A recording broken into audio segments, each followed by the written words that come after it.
Hi, I'm Eric Gordy. I'm the Product Marketing Manager at Colson Group. I'm going to be showing you how to install field installable toe guards. For installation, I use channel locks, an impact driver, and a hex wrench.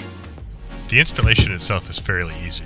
Here are all the components that you'll be working with.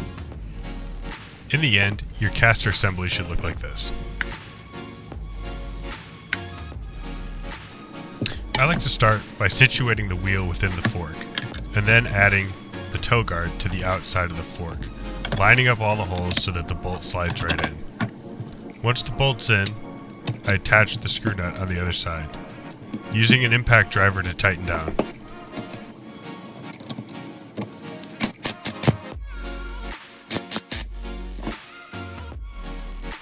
On either side of the caster there will be a set of set screws.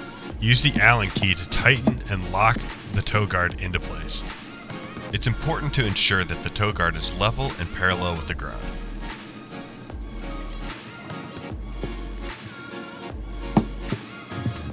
And just like that, the toe guard's installed. Easy peasy.